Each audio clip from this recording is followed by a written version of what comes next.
Tengo 75 años y nunca pensé que llegaría el día en que mi propia hija me robaría la dignidad junto con mi dinero. Lo que voy a contarles pasó hace apenas 6 meses, pero siento como si hubiera envejecido una década desde entonces. Mi nombre es Carmen, y durante 32 años trabajé como secretaria en la municipalidad de mi ciudad. Una mujer pequeña, de pelo gris siempre recogido en un moño, con arrugas que cuentan historias de risas y lágrimas. Mis manos, aunque arrugadas, aún son firmes para sostener el teléfono que cambió mi vida para siempre. Era un martes por la tarde, exactamente las 2:30. Lo recuerdo porque acababa de terminar de almorzar un poco de arroz con huevo que me había preparado con los ingredientes de la cesta básica que me da la iglesia cada 15 días. Mi casa, pequeña pero limpia, olía a detergente barato y a soledad. Las paredes amarillentas necesitaban una mano de pintura que no podía costear.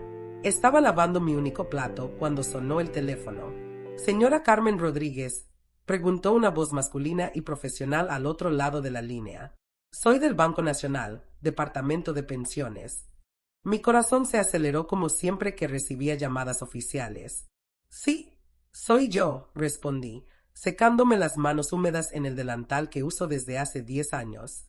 «Señora, la llamamos porque queremos verificar si está recibiendo normalmente su pensión de jubilación». Esas palabras me golpearon como un puño en el estómago. Me quedé en silencio durante varios segundos, sintiendo como el mundo se tambaleaba bajo mis pies. «Perdón», murmuré, aunque había escuchado perfectamente. «Su pensión, señora. Los depósitos se están realizando normalmente en su cuenta terminada en 4892. ¿Ha tenido algún problema para retirar el dinero?» Mi respiración se volvió irregular. Durante los últimos 8 meses había sobrevivido únicamente con la caridad de la parroquia San José. Dona Marta, la encargada de las cestas básicas, se había convertido en mi ángel guardián sin saberlo. No he recibido nada, logré articular. Estoy sobreviviendo apenas con la cesta básica de la iglesia. El silencio del otro lado fue incómodo. «Señora, eso es imposible. Sus depósitos se están realizando puntualmente cada mes. El último fue el día 15, por un monto de 2.847 pesos. Sentí como si me hubieran vaciado por dentro.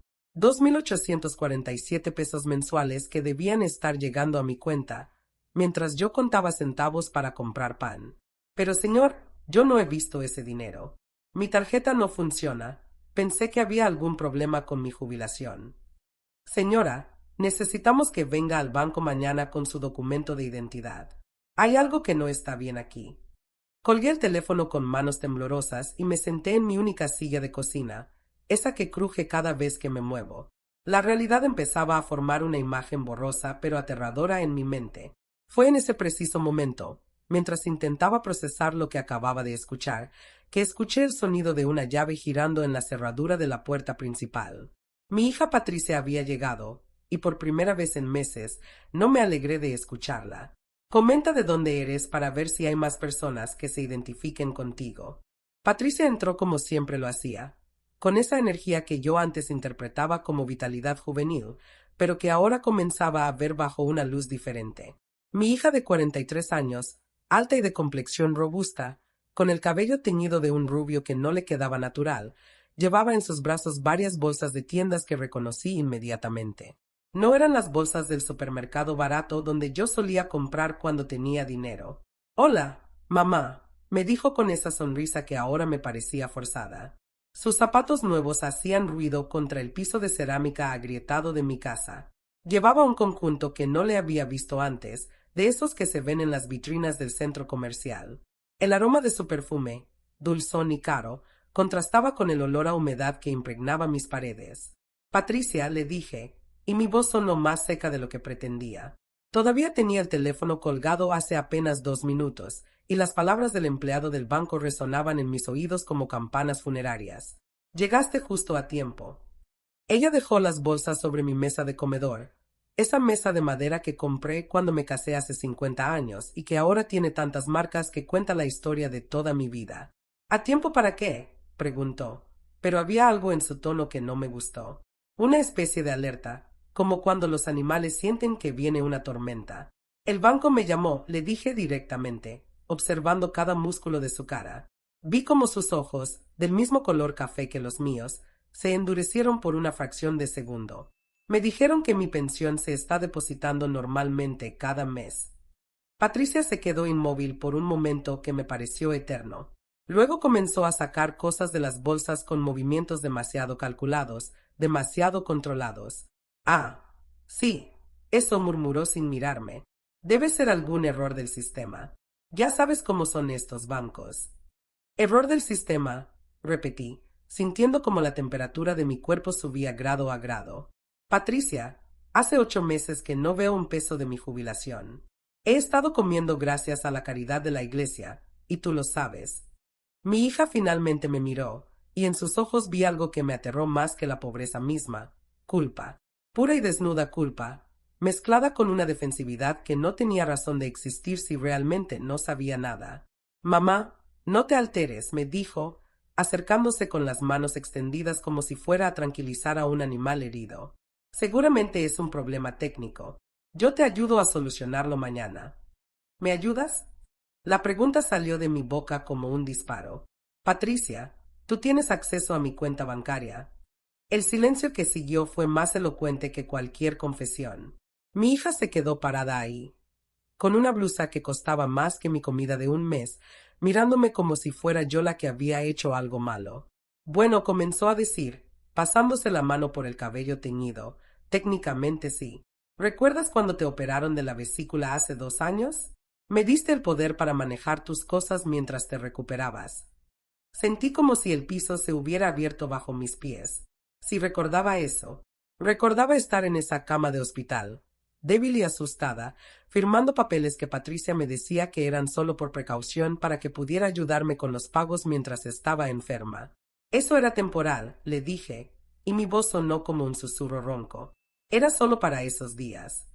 Sí, pero nunca lo revocaste oficialmente, respondió ella, y ahora su tono había cambiado completamente. Ya no era la hija preocupada. Era alguien que estaba siendo acorralada y comenzaba a mostrar los dientes. Y honestamente, mamá, has estado muy confundida últimamente. Pensé que era mejor que yo manejara el dinero. ¿Confundida? La palabra salió de mi boca como veneno. Confundida mientras me moría de hambre en mi propia casa. Patricia suspiró profundamente, como si fuera yo la que estaba siendo irrazonable. No te estabas muriendo de hambre. Siempre te he traído comida. Siempre he estado pendiente de ti. Con mi dinero, le grité, y fue la primera vez en años que alcé la voz de esa manera. Has estado cuidándome con mi propio dinero mientras yo pedía limosna en la iglesia. En ese momento, su teléfono comenzó a sonar. Un iPhone nuevo que brillaba como si acabara de salir de la tienda. Patricia miró la pantalla y la expresión de su cara cambió dramáticamente. Se puso pálida, casi gris. ¿No vas a contestar?, le pregunté, aunque algo en mi estómago me decía que ya sabía quién estaba llamando. Patricia dudó, mirando el teléfono como si fuera una serpiente venenosa. Finalmente, con manos que temblaban ligeramente, deslizó el dedo por la pantalla. «Aló. Señora Patricia Rodríguez», escuché la voz del otro lado del teléfono, lo suficientemente alta como para que llegara a mis oídos. Era la misma voz masculina y profesional que me había llamado a mí 30 minutos antes. «Habla el licenciado Martínez del Banco Nacional. La llamamos porque su madre acaba de reportar que no está recibiendo los depósitos de su pensión». Vi cómo el rostro de Patricia se transformó completamente.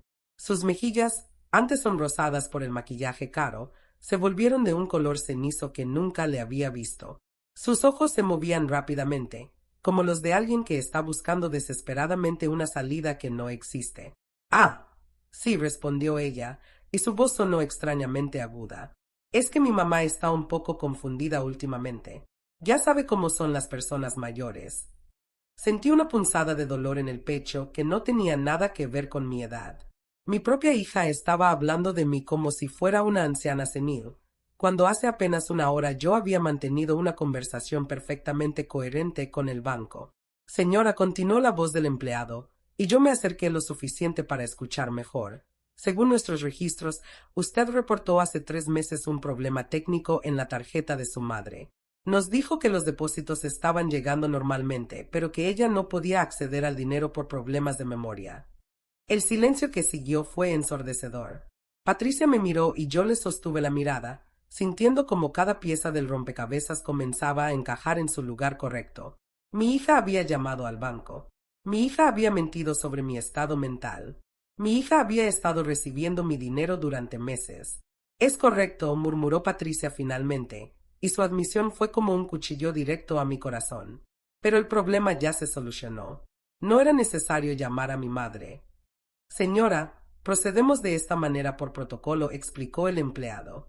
Cuando hay reportes de problemas de acceso, siempre contactamos directamente al titular de la cuenta. Su madre nos ha solicitado los extractos de los últimos 6 meses. ¿Podría usted facilitarnos su presencia en la sucursal mañana a las 10 de la mañana? Vi cómo Patricia cerró los ojos con fuerza, como si quisiera desaparecer. Sí, claro, respondió con una voz que ya no reconocía. Allí estaremos. Cuando colgó el teléfono, nos quedamos mirándonos en un silencio que pesaba como plomo. Mi casa, que siempre había sido pequeña, ahora se sentía claustrofóbica. El tic-tac del reloj de pared que me regaló mi difunto esposo se había vuelto ensordecedor. Mamá, comenzó a decir Patricia, pero yo levanté la mano para detenerla. No, le dije, y mi voz sonó más firme de lo que me había escuchado en años. Ahora vas a sentarte en esa silla y me vas a explicar exactamente qué has estado haciendo con mi dinero. Patricia se desplomó en la silla como si le hubieran cortado los hilos.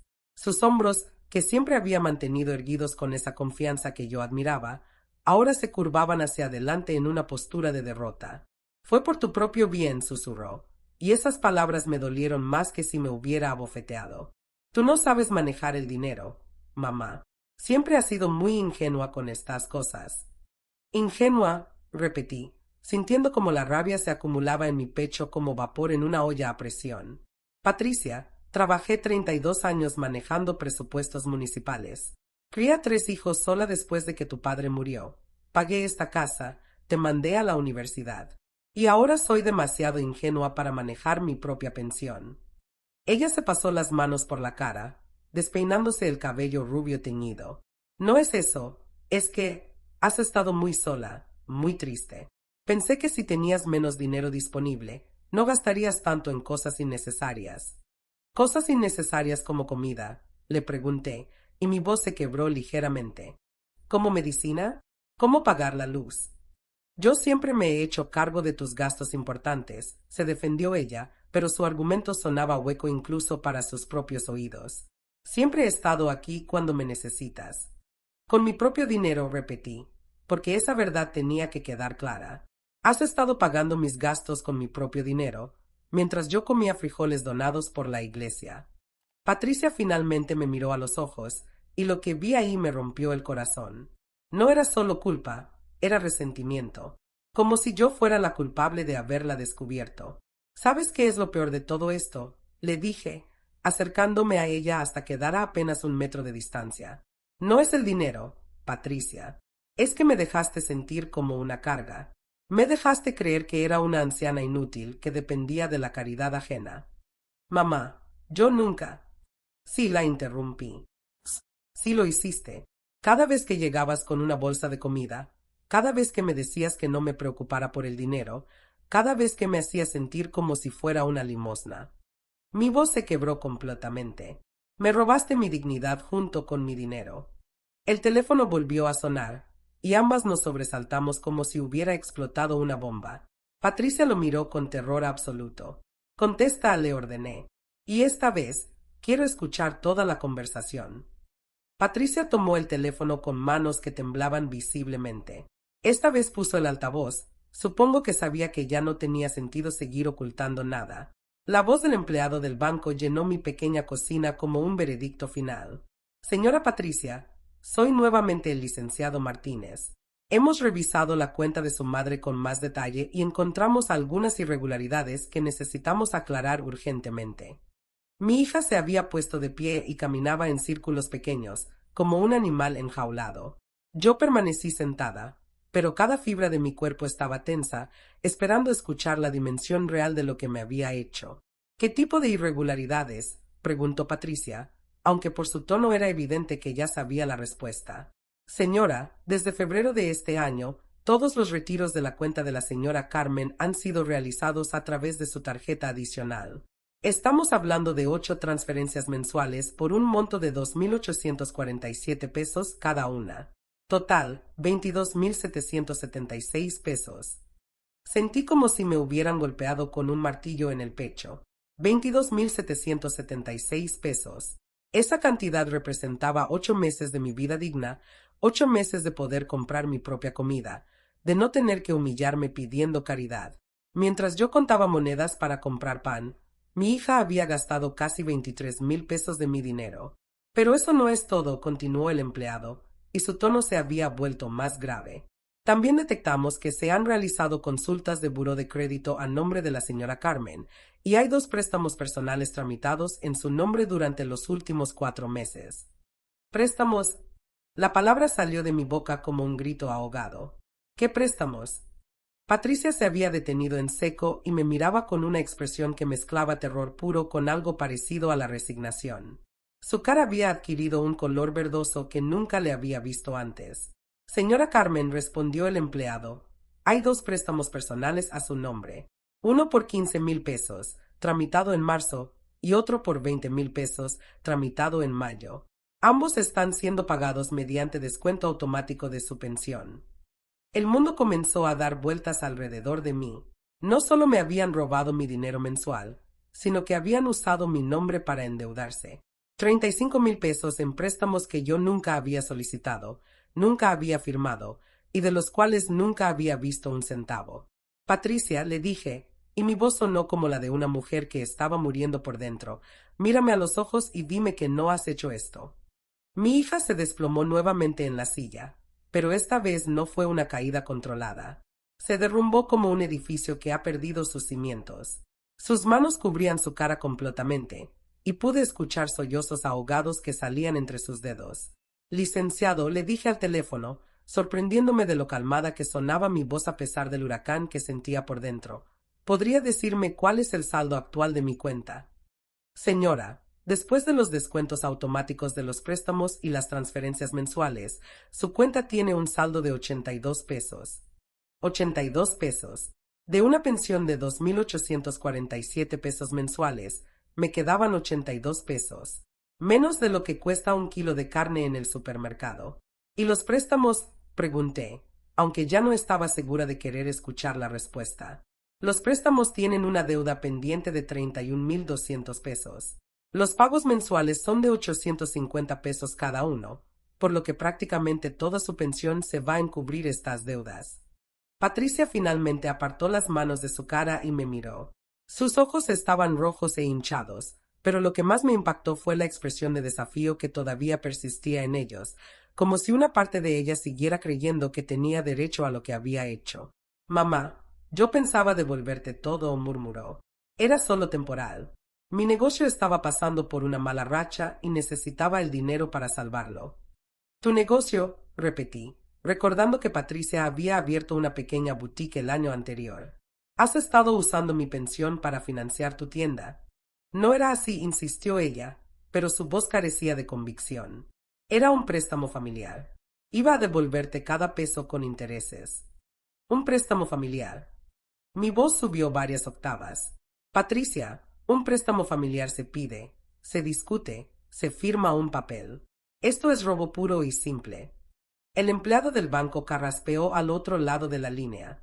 Señoras, necesitamos programar una cita urgente para aclarar esta situación. Hay protocolos que debemos seguir cuando detectamos este tipo de movimientos irregulares. Sí, respondí inmediatamente. Mañana a las 10 está bien. Perfecto. Y señora Carmen, le recomiendo que traiga toda la documentación que tenga relacionada con estos movimientos. También sería conveniente que consultara con un abogado. Cuando colgué el teléfono, la casa quedó sumida en un silencio que se sentía como estar dentro de una tumba. Patricia seguía sentada, pero ahora tenía la mirada perdida en algún punto del piso, como si estuviera viendo su vida desmoronarse pieza por pieza. 31,200 pesos de deuda, dije en voz alta, más para mí misma que para ella.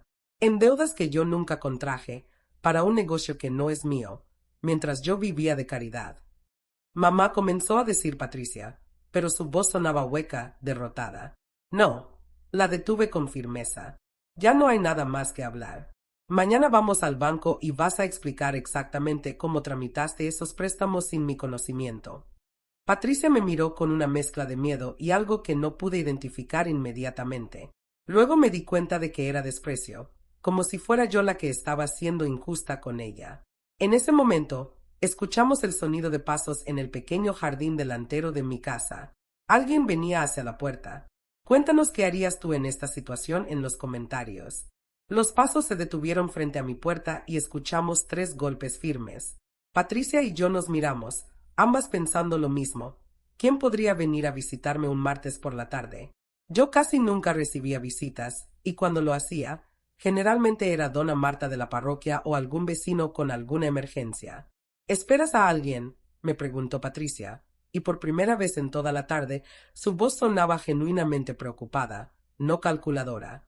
No, respondí, levantándome de la silla con las piernas más temblorosas de lo que me hubiera gustado admitir. Debe ser algún vecino. Pero cuando abrí la puerta, me encontré con un hombre joven, de unos 30 años, vestido con un traje gris que se veía caro pero no ostentoso. Llevaba un maletín de cuero negro y tenía esa expresión seria que uno asocia con los abogados o los contadores. «Señora Carmen Rodríguez», me preguntó, mostrándome una identificación que decía «Fiscal especializado en delitos financieros». Sentí como si mi corazón se detuviera completamente. Detrás de mí, escuché a Patricia hacer un sonido que era mitad suspiro, mitad gemido ahogado. «Sí, soy yo», logré responder, aunque mi voz sonó como un susurro. «Mi nombre es licenciado Roberto Sánchez.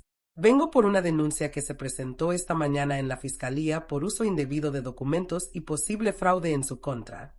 El hombre hablaba con esa cadencia profesional que usan las personas acostumbradas a dar malas noticias. «¿Podría conversar con usted unos minutos?» «¿Una denuncia?», pregunté, completamente confundida. «¿Quién presentó una denuncia?» El licenciado consultó unos papeles en su maletín. La denuncia fue presentada por el señor Martínez del Banco Nacional, como parte del protocolo que siguen cuando detectan movimientos sospechosos en cuentas de adultos mayores. Patricia se había acercado detrás de mí, y pude sentir su respiración acelerada en mi cuello. «Señor», dijo ella, intentando sonar calmada pero fallando completamente, «creo que hay un malentendido. Yo soy la hija de la señora Carmen y tengo poder legal para manejar sus asuntos». El licenciado la miró con esa expresión neutra que deben enseñar en la escuela de Derecho. «¿Usted es Patricia Rodríguez?» «Sí», respondió ella, y pude escuchar cómo su voz se quebraba ligeramente en esa simple palabra. «Precisamente necesito hablar con usted también. Según el banco, usted ha estado realizando operaciones financieras que no corresponden con el poder legal que tiene registrado». «¿Qué quiere decir?», preguntó Patricia, aunque por su tono era evidente que sabía exactamente a qué se refería el fiscal. «El poder que usted tiene registrado es específicamente para pagos médicos y gastos de manutención básica durante la recuperación de su madre por una cirugía que tuvo lugar hace 2 años. Ese poder no incluye la facultad de solicitar préstamos a nombre de la titular de la cuenta». Sentí como si finalmente alguien estuviera poniendo palabras a la pesadilla que había estado viviendo. «¿Quiere decir que Patricia no tenía derecho a pedir esos préstamos?», pregunté. «Correcto», respondió el licenciado. «Los préstamos que se tramitaron requieren la presencia física del solicitante y su firma autógrafa. Si usted no estuvo presente y no firmó esos documentos, entonces se configuró el delito de falsificación de documentos y fraude». Patricia se había puesto completamente pálida. «Pero yo soy su hija», murmuró, como si eso fuera una justificación legal válida. «Todo lo que hice fue por su propio bien». «Señora», le dijo el fiscal con una paciencia que sonaba practicada, «el parentesco no otorga derechos automáticos sobre las finanzas de otra persona. Su madre es una adulta legalmente capaz, y cualquier operación financiera a su nombre requiere su consentimiento expreso». «Licenciado», intervine, sorprendiéndome de lo clara que sonaba mi voz. «¿Qué significa esto exactamente?» «Significa que tenemos elementos suficientes para abrir una investigación formal por los delitos de fraude, falsificación de documentos y abuso financiero contra adulto mayor. Dependiendo de los montos involucrados, las penas pueden ir de 2 a 8 años de prisión». Patricia se desplomó contra la pared como si le hubieran disparado. No, murmuró. No puede ser tan grave. Es mi mamá. Es dinero de la familia. Señora Patricia, le dijo el fiscal, y ahora su tono se había endurecido considerablemente. Usted sustrajo 22.776 pesos de la pensión de su madre y además la endeudó por 35.000 pesos adicionales. Estamos hablando de casi 60.000 pesos en total. Esto no es un asunto familiar, es un delito federal. 60.000 pesos, repetí, sintiendo como las rodillas se me aflojaban. No había hecho las cuentas completas hasta ese momento. 60.000 pesos. Esa cantidad representaba más de 2 años de mi pensión completa. Mamá, me suplicó Patricia, tomándome del brazo con una desesperación que nunca le había visto. Por favor. Soy tu hija. No puedes hacer esto. Piensa en tus nietos. Por primera vez en toda la tarde, sentí algo parecido a la rabia pura correr por mis venas. Ahora piensas en mis nietos, le dije, liberándome de su agarre. ¿Dónde estaba esa preocupación cuando me dejaste comer frijoles donados mientras tú usabas mi dinero para tu negocio? El fiscal había estado tomando notas durante nuestro intercambio. Señora Carmen, me dijo, necesito que entienda que esta investigación va a proceder independientemente de lo que usted desee. Cuando hay evidencia de abuso financiero contra adultos mayores, el Estado tiene la obligación de actuar. ¿Qué necesita de mí?, le pregunté. Necesito que venga mañana a la fiscalía para rendir su declaración formal. También necesitaré toda la documentación bancaria que pueda proporcionar. Patricia había comenzado a llorar, pero no eran lágrimas de arrepentimiento. Eran lágrimas de autocompasión, de alguien que finalmente se había dado cuenta de que las consecuencias de sus actos la habían alcanzado. Licenciado, le dije al fiscal, ¿hay alguna forma de recuperar mi dinero? Vamos a embargar todos los bienes que se puedan comprobar que fueron adquiridos con el dinero sustraído, respondió. También vamos a solicitar la devolución inmediata de los fondos restantes. En ese momento, el teléfono de Patricia volvió a sonar. Esta vez no era el banco. En la pantalla se leía claramente, Carlos, esposo. Patricia miró el teléfono con una expresión de terror absoluto, como si fuera una bomba a punto de explotar en sus manos. Carlos, su esposo de 15 años, era un hombre meticuloso y honesto que trabajaba como supervisor en una fábrica textil. Un hombre que revisaba cada peso que entraba y salía de su casa, que planificaba el presupuesto familiar con la precisión de un contador. ¿No vas a contestar?, le preguntó el fiscal, observando la escena con esa curiosidad profesional que caracteriza a las personas acostumbradas a desentrañar mentiras. Patricia negó con la cabeza, pero el teléfono siguió sonando insistentemente. Finalmente, con manos que temblaban como hojas al viento, deslizó el dedo por la pantalla. «Hola», amor, dijo, y su voz sonaba tan forzada que hasta yo me di cuenta de que estaba actuando. «Patricia, ¿dónde estás?» La voz de Carlos se escuchaba preocupada incluso a través del teléfono. «Llegué a casa y no estabas. Los niños me dijeron que saliste hace 2 horas». «Estoy en casa de mi mamá», respondió ella, mirándome con una súplica silenciosa en los ojos, como si esperara que yo fuera a rescatarla de esta situación. «¿Está todo bien? Suenas extraña». Patricia cerró los ojos con fuerza. «Carlos, necesito contarte algo cuando llegue a casa». Hubo una pausa al otro lado de la línea, una de esas pausas que surgen cuando alguien sabe que va a recibir malas noticias. «¿Qué pasa, Patricia? Me estás asustando». «No es algo que pueda decirte por teléfono», murmuró ella. Es complicado». «Patricia», la voz de Carlos se había endurecido, «si tiene que ver con dinero, más vale que me lo digas ahora mismo». El silencio que siguió fue tan denso que se podía cortar con un cuchillo. Patricia me miró, luego miró al fiscal, luego volvió a mirarme. Pude ver el momento exacto en que se rindió completamente. Carlos susurró, «Creo que voy a ir a la cárcel». «¿Qué?». El grito de Carlos fue tan fuerte que todas pudimos escucharlo claramente. «¿De qué estás hablando?». «Usé el dinero de mi mamá», confesó Patricia, y finalmente las lágrimas que había estado conteniendo comenzaron a caer sin control. «Usé su pensión y también saqué préstamos en su nombre para salvar la boutique». La línea se quedó en silencio durante varios segundos que se sintieron como horas. Cuando Carlos finalmente habló, su voz sonaba como la de un extraño. ¿Cuánto dinero, Patricia? Casi 60,000 pesos. El sonido que hizo Carlos no era completamente humano. Era algo entre un gemido y un grito ahogado. Patricia, dime que no es verdad. Dime que esto es una broma de muy mal gusto. No es una broma, respondió ella. Hay un fiscal aquí en casa de mi mamá. Van a abrir una investigación formal.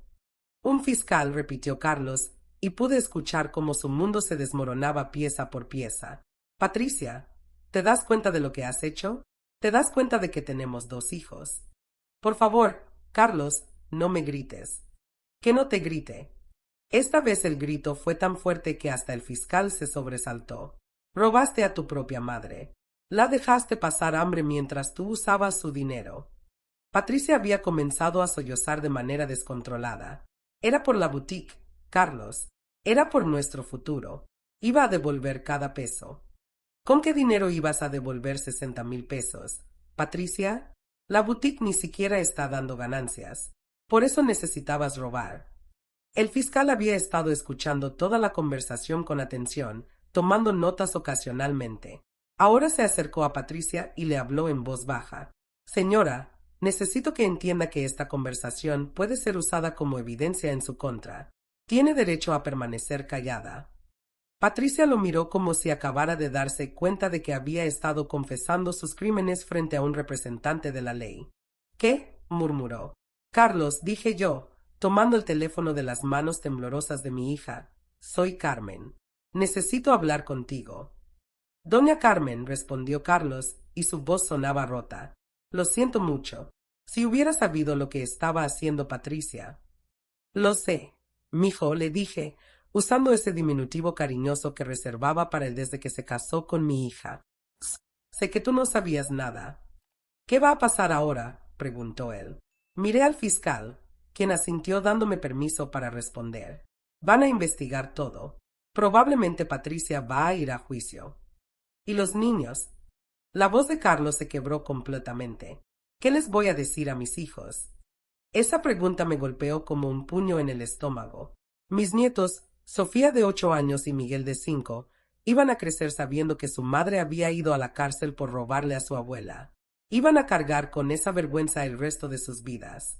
No lo sé, Carlos admití. Honestamente, no lo sé. Patricia había estado escuchando nuestra conversación en un silencio roto solo por sus sollozos. De repente, se incorporó y me arrebató el teléfono. Carlos, puedes pedir el divorcio si quieres, le dijo con una voz que sonaba extrañamente calmada. Puedes quedarte con los niños y la casa. Yo no voy a pelear nada. Patricia. No, lo interrumpió. Tienes razón. Lo arruiné todo. Lo perdí todo. Colgó el teléfono y me miró con una expresión que no le había visto jamás. Era una mezcla de derrota total y algo parecido a la liberación, como si finalmente hubiera dejado de cargar con el peso de sus mentiras. Licenciado, le dijo al fiscal, ¿qué tengo que hacer para entregarme? El fiscal miró a Patricia con una expresión que mezclaba sorpresa profesional con algo parecido a la compasión. No todos los días un sospechoso se entregaba voluntariamente antes de que siquiera comenzara el proceso formal de investigación.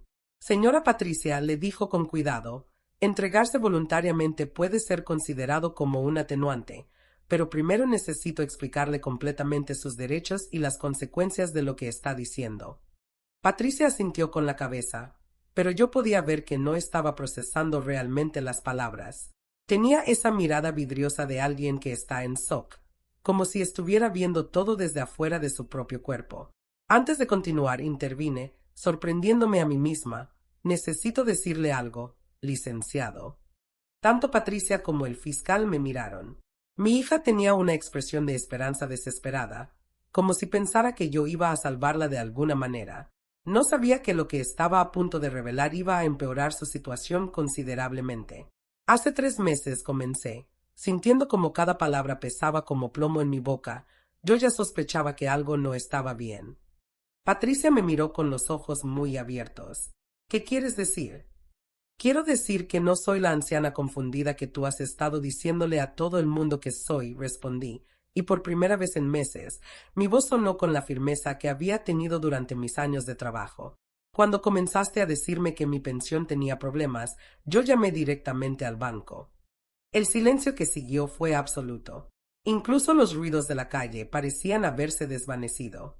La primera vez me dijeron que no había ningún problema, continué, mirando directamente a los ojos de mi hija, que mi cuenta estaba activa y funcionando perfectamente. Fue entonces cuando comencé a sospechar. Patricia había comenzado a negar con la cabeza lentamente, como si quisiera borrar lo que estaba escuchando. Mamá, no. Sí, Patricia, la interrumpí. Y no fue solo una vez. Llamé 4 veces más durante estos meses. Cada vez me decían lo mismo, que mi dinero estaba siendo retirado regularmente, pero no por mí. El fiscal había dejado de tomar notas y me miraba con atención completa. Señora Carmen, ¿por qué no reportó esto antes? Porque necesitaba estar segura, respondí. Y porque necesitaba evidencia. Patricia me miró como si me hubiera convertido en una extraña frente a sus ojos. ¿Evidencia de qué? De que mi propia hija me estaba robando, dije, y esas palabras salieron de mi boca como cuchillos. ¿Sabes lo que es sospechar eso de tu propio hijo? ¿Sabes lo que es rezar para estar equivocada? Me levanté de la silla y caminé hacia el pequeño mueble donde guardo mis documentos importantes. Saqué un sobremanila que había estado escondido detrás de mis facturas médicas. Licenciado, le dije, entregándole el sobre, aquí están las grabaciones de todas las conversaciones que tuve con el banco durante los últimos 3 meses. Patricia se puso de pie tan rápidamente que la silla casi se volcó. Grabaciones, susurró. Grabé cada llamada que hice, confirmé. Tengo las fechas, los nombres de los empleados con quienes hablé, y sus confirmaciones de que mi dinero estaba siendo retirado sin mi autorización. El fiscal abrió el sobre y encontró un teléfono grabador viejo, de esos que se usaban en las oficinas hace 20 años, junto con varias cintas de casete etiquetadas con fechas y horas. También tengo esto, agregué, sacando otro papel del sobre. Una carta que escribí y envié por correo certificado al director del banco hace 2 semanas, reportando el robo y pidiendo una investigación formal. Patricia se había quedado completamente inmóvil, mirándome como si fuera un fantasma. ¿Por qué? Murmuró. ¿Por qué no me confrontaste directamente? Porque necesitaba protegerme, respondí, sintiendo como años de humillación se convertían en una fuerza que no sabía que tenía. Porque sabía que ibas a negar todo, que ibas a decir que yo estaba confundida, que ibas a hacerme creer que estaba loca. Yo nunca. Sí, grité, y mi voz resonó en las paredes de mi pequeña casa como nunca antes. Eso es exactamente lo que has estado haciendo. Cada vez que preguntaba por mi dinero, me decías que no me preocupara, que las personas mayores no entienden cómo funcionan los bancos. El fiscal había comenzado a examinar las cintas con expresión de asombro profesional. Señora Carmen, esto convierte el caso en algo mucho más sólido. Tenemos evidencia documental y grabaciones que demuestran premeditación en el encubrimiento. ¿Qué significa eso? Pregunté. Significa que su hija no solo cometió fraude, sino que además implementó un patrón sistemático de manipulación psicológica para ocultar sus crímenes. Esto agrava considerablemente los cargos. Patricia se había desplomado nuevamente en la silla, pero esta vez parecía haberse encogido físicamente. Se veía pequeña, derrotada, como si finalmente hubiera comprendido la magnitud de lo que había hecho. Mamá, me dijo con una voz que sonaba como la de una niña pequeña. ¿Me odiaste todo este tiempo? La pregunta me golpeó en un lugar que no esperaba. La miré, a esta mujer de 43 años que había sido mi bebé, mi primera hija, la niña que solía abrazarme cuando tenía pesadillas. No te odié, le dije con honestidad. Te compadecí. ¿Me compadeciste? Sí, respondí. Porque solo alguien muy desesperado y muy perdido le roba a su propia madre. Y eso me dio mucha pena por ti.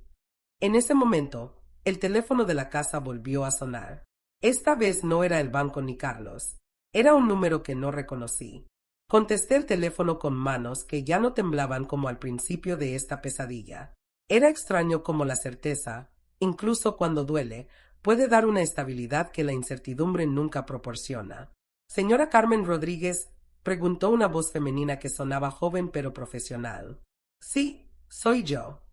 Mi nombre es licenciada Ana Herrera. Soy abogada especialista en Derecho Penal Financiero.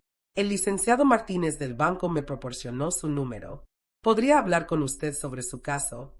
Miré al fiscal, quien asintió dándome a entender que podía continuar la conversación. Patricia seguía sentada, pero ahora había puesto su cabeza entre las manos y sus hombros se sacudían con sollozos silenciosos. Sí, puede hablar, respondí. Señora, he estado revisando su expediente y me temo que la situación es más compleja de lo que inicialmente pensábamos. La voz de la licenciada sonaba seria pero no alarmista. ¿Está usted acompañada en este momento? Sí, está el fiscal y mi hija. Perfecto. Señora Carmen, durante la investigación preliminar que realizamos después de su carta al banco, descubrimos que su caso no es aislado. Sentí como si el piso se moviera bajo mis pies. ¿Qué quiere decir? Hemos identificado a otras 3 familias en situaciones idénticas a la suya. Adultos mayores cuyos familiares han estado desviando sus pensiones y tramitando préstamos fraudulentos a sus nombres. Patricia levantó la cabeza bruscamente y me miró con una expresión de horror absoluto. No, murmuró. No puede ser. ¿Las otras familias también involucran a sus hijos? Pregunté, aunque parte de mí ya sabía la respuesta. En 2 casos sí, son los hijos.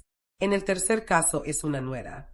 Pero, señora Carmen, lo más preocupante es que todos estos casos están conectados. ¿Conectados cómo? Todos los préstamos fraudulentos fueron tramitados en la misma sucursal bancaria, por el mismo empleado, y todos fueron avalados por la misma gestora financiera.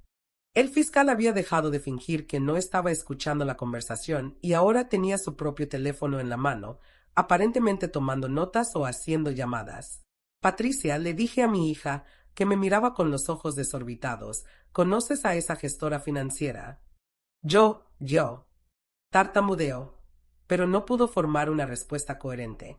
Señora Carmen, continuó la abogada, necesito preguntarle si su hija mencionó alguna vez el nombre de Leticia Morales. Patricia se puso completamente pálida y por un momento pensé que se iba a desmayar. Sí, susurró. Era mi socia en la boutique. Sentí como si me hubieran golpeado con un martillo. No era solo mi hija actuando por desesperación.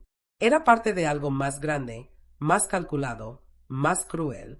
Señora Carmen, dijo la abogada, Leticia Morales está siendo investigada por liderar una red organizada de fraude contra adultos mayores. Su modus operandi es acercarse a personas con negocios en problemas financieros y convencerlos de usar los recursos de sus familiares mayores como préstamos familiares temporales. Punto. ¿Una red? Pregunté, sintiendo como cada palabra confirmaba mis peores temores. Sí, Morales tiene contactos dentro del banco que facilitan los trámites fraudulentos y también maneja a varios reclutadores que identifican víctimas potenciales. Su hija, lamentablemente, parece haber sido tanto víctima como cómplice de esta operación. Patricia había comenzado a hiperventilar. No, repetía una y otra vez. No sabía. Leticia me dijo que era normal, que todas las familias lo hacían. ¿Te dijo eso? Le pregunté, mirándola directamente. Me dijo que los adultos mayores no entienden las oportunidades de inversión modernas, confesó Patricia entre sollozos. Que era mejor que manejáramos nosotros el dinero para hacerlo crecer, y luego devolverles más de lo que tenían originalmente. El fiscal se acercó a nosotras. Señora Patricia, ¿tiene usted alguna documentación de esas conversaciones con la señora Morales? Tengo mensajes de WhatsApp, murmuró Patricia. Me mandaba capturas de pantalla de supuestas ganancias de otras inversiones. Eso es evidencia fundamental, dijo el fiscal. Necesitamos acceso a su teléfono inmediatamente. Señora Carmen, continuó la abogada por teléfono. La buena noticia es que cuando se demuestra que alguien fue manipulado para cometer estos crímenes, generalmente las penas se reducen. La mala noticia es que la investigación va a ser mucho más larga y compleja. ¿Qué significa eso para Patricia? Pregunté, sorprendiéndome a mí misma por estar preguntando. Si coopera completamente con la investigación y proporciona toda la evidencia que tenga sobre Morales y la red, podríamos estar hablando de una condena condicional en lugar de prisión efectiva. Patricia me miró con una mezcla de esperanza desesperada y vergüenza profunda. Mamá, yo no sabía que había otras personas. Leticia me dijo que solo íbamos a usar tu dinero durante unos meses. ¿Y los otros préstamos? Le pregunté. También esos eran idea de Leticia. Ella me llevó al banco. Me dijo que conocía a alguien que podía agilizar los trámites. Yo pensé que como eras mi mamá, no era realmente ilegal. El fiscal y la abogada intercambiaron una mirada que pude interpretar incluso a través del teléfono. Patricia había sido manipulada, pero eso no la absolvía completamente de responsabilidad. Licenciada, le dije a la abogada, ¿cuándo podemos reunirnos para discutir todo esto en detalle? ¿Podría ser mañana a las 9 de la mañana? Antes de su cita en el banco. Sí, ahí estaremos. Cuando colgué el teléfono, la casa quedó sumida en un silencio que se sentía completamente diferente a todos los silencios anteriores. Este no era el silencio de la confrontación o la culpa, era el silencio de la revelación, del entendimiento de que todo era mucho más grande y complicado de lo que habíamos imaginado. Patricia, le dije finalmente, mañana vas a tener que contarle a la policía todo lo que sepas sobre Leticia Morales. Sí, respondió con una voz pequeña. Lo haré. La mañana siguiente llegó con una claridad brutal que no había sentido en meses. Me desperté a las 5 de la madrugada, no por insomnio, sino porque mi cuerpo sabía que este día iba a cambiar todo para siempre. Por primera vez en 8 meses, no me preocupé por revisar si tenía suficientes ingredientes para el desayuno.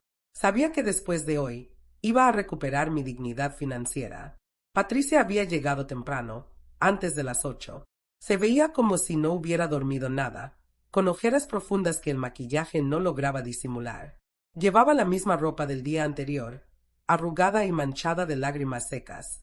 «Carlos sabe que estás aquí», le pregunté mientras preparaba café con los últimos granos que me quedaban. «Se llevó a los niños a casa de su hermana», respondió con una voz opaca. Me dijo que no podía mirarme a los ojos hasta que todo esto se resolviera.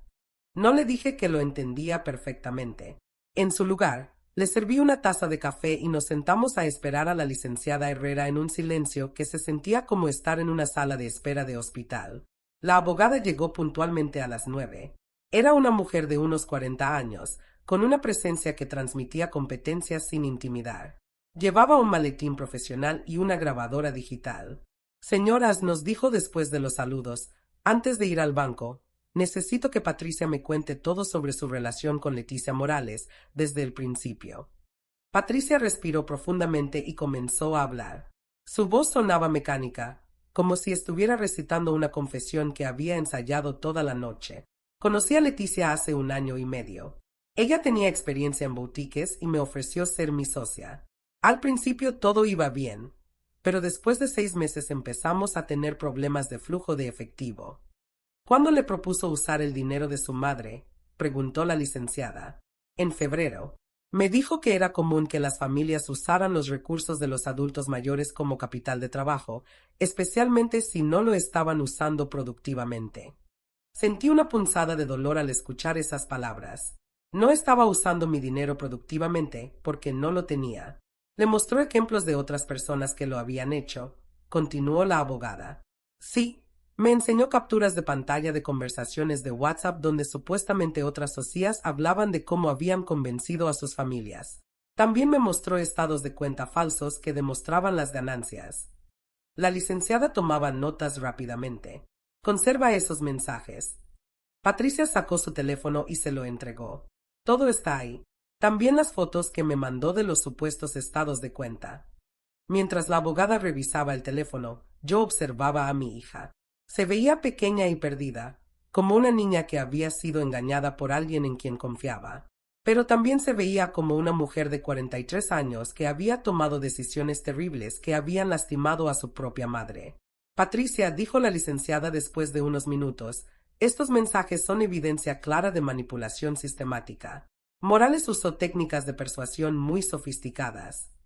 «¿Eso significa que Patricia no va a ir a la cárcel?», pregunté. «Significa que su situación es mejor de lo que pensábamos ayer, pero no la exime completamente de responsabilidad», respondió la abogada con honestidad. Patricia sabía que estaba usando dinero que no era suyo sin permiso. La manipulación puede ser un atenuante, pero no es una excusa total. Patricia asintió con la cabeza. «Entiendo. Acepto toda la responsabilidad por lo que hice».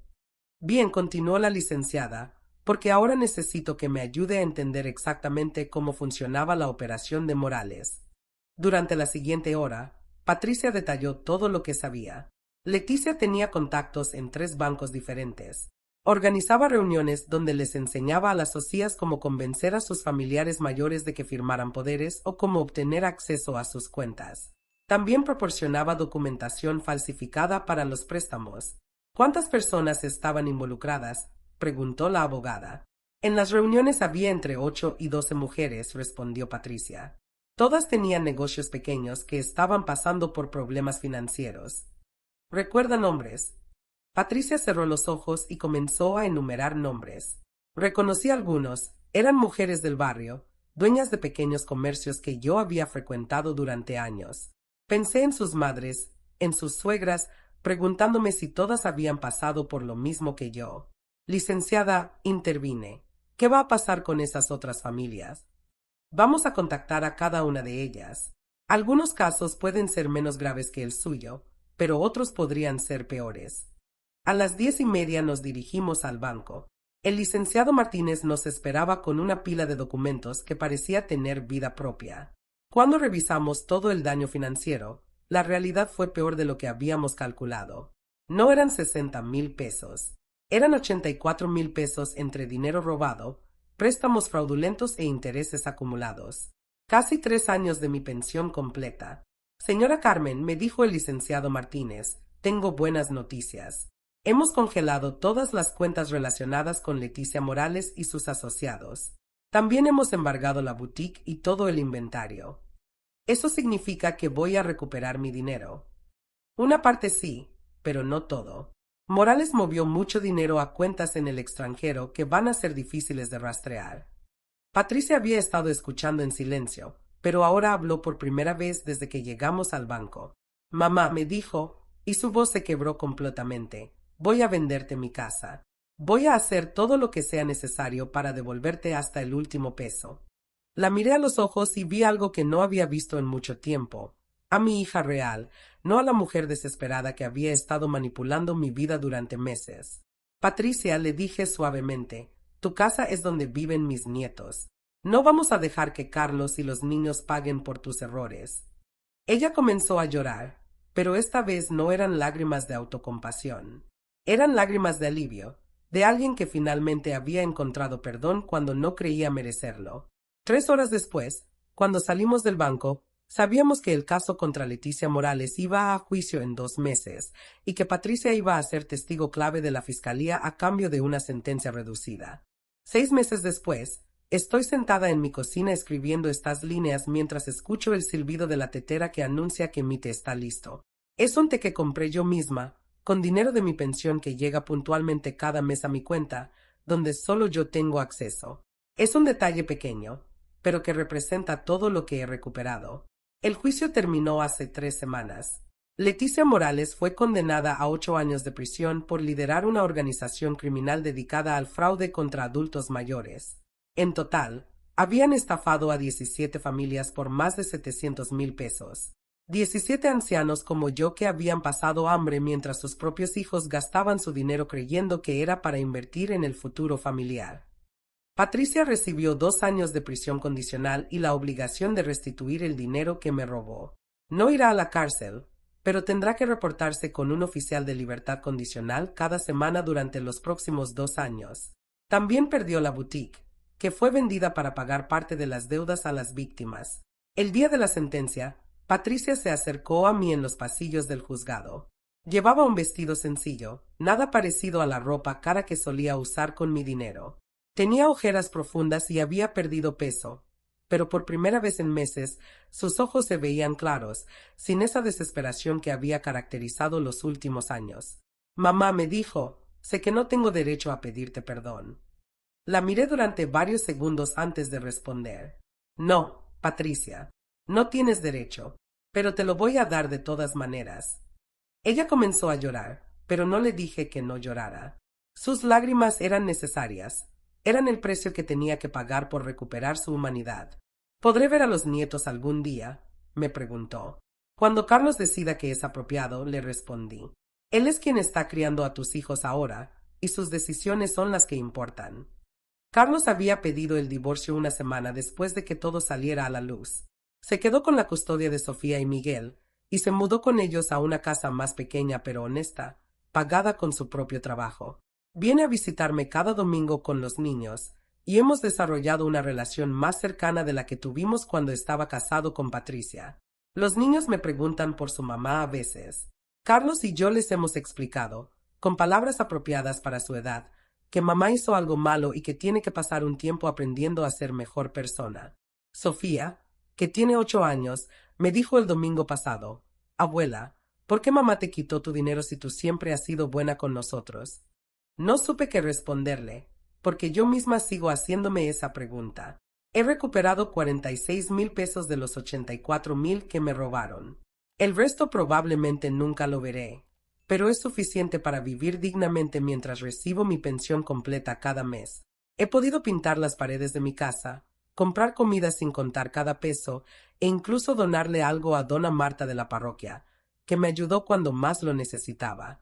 Pero lo que no he podido recuperar es la confianza, no en los bancos o en el sistema legal, sino en mi capacidad para juzgar a las personas.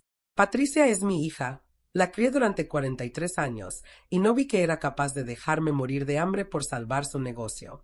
¿Qué dice eso sobre mí como madre? ¿Qué dice sobre mi capacidad para reconocer el carácter de las personas que más amo?